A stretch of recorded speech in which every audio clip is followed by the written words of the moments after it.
कांग्रेस ने अपनी दूसरी सूची जारी कर दी है। बात बुरहानपुर करें तो नेपानगर और बुरहानपुर विधानसभा में भी है, दोनों प्रत्याशी घोषित कर दिए हैं।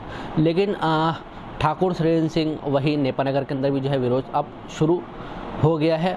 बात हम कर लेते हैं, हमारे साथ में कांग्रेस के वरिष्ठ नेता है, किस रूप में देखते हैं इस टिकट को, क्योंकि विरोध भी जताया जा रहा है आपके द्वारा। देखिए, बुरहानपुर में लगभग वो सारे कांग्रेसी जो 20 साल से कांग्रेस के कार्यकर्ता रहे हैं, भारतीय जनता पार्टी की शिवराज सरकार का विरोध करते रहे हैं। 20 साल से संघर्ष करने के बाद जब इस चुनाव के अंदर वो संघर्ष करने वाले कांग्रेसियों ने अपने वरिष्ठ नेताओं से ये कहा कि आप किसी भी ऐसे कांग्रेसी को टिकट दे जो 20 वर्षों से शिवराज सरकार से पंगा ले रहे हैं।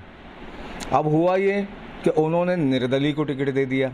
वो निर्दलीय जिसने कांग्रेस की सरकार में मदद नहीं की, 15 महीने की, छोड़ के भागते रहे, सिंधिया जी के साथ जाके राज्य सभा सांसद के उसमें खड़े हो गए।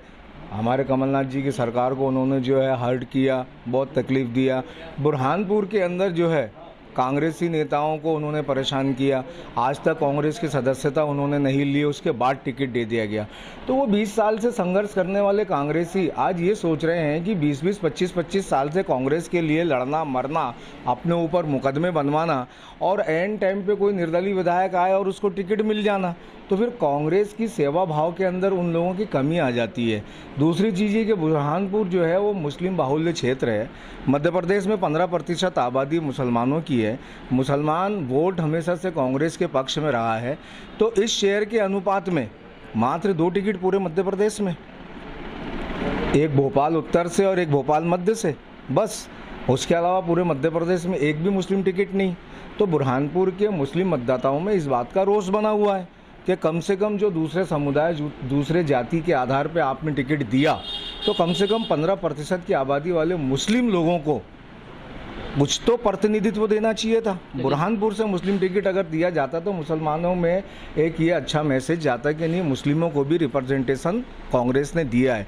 लेकिन ये अनदेखी करके बुरहानपुर के समस्त मुस्लिम समुदाय के मन में आक्रोश है। लेकिन कमलनाथ जी की तो कहते हैं कि शेरा के डीएनए में ही कांग्रेस है, उनके परिवार में ही कांग्रेस है, फिर सदस्यता की क्या बात। अगर ऐसा कहा जाता है कि निर्दलीय उम्मीदवार कोई चुनाव लड़ ले और फिर ये कहता रहे कि उसके डीएनए में कांग्रेस है, तो फिर कुछ भी नहीं बचता है कांग्रेस के अंदर।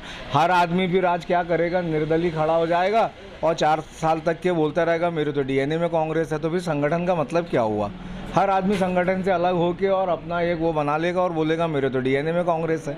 ऐसा नहीं होता। संगठन से जुड़े हुए लोगों की अनदेखी नहीं करना चाहिए।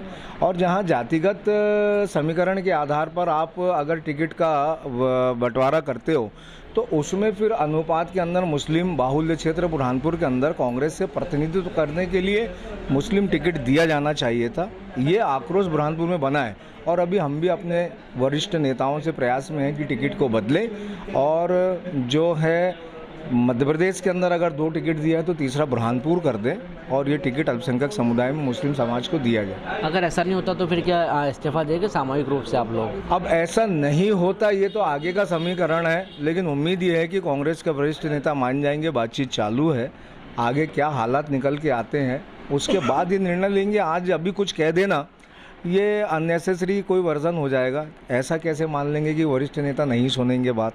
तो वो विरोध बुरहानपुर में पब्लिक कर रही है और पब्लिक जब विरोध करती है तो हमारा ये कर्तव्य होता है कि हम लोग रिप्रेजेंट करने वाले लोग हैं, हम बुरहानपुर की जन भावनाओं को अपने वरिष्ठ नेताओं तक पहुँचाएँ। बहुत बहुत शुक्रिया। हमसे बात करेंगे उबैद शेख जी ने। हमने बात की है क्या कुछ कहा है, किस तरह से विरोध है, हम आपको बताए हैं। तमाम बड़ी खबरों के लिए बने रहे बीएनसी न्यूज़ के साथ। अपने कैमरा सहयोगी अनस के साथ मैं दानिश रज़ा खान, बीएनसी मीडिया, बुरहानपुर।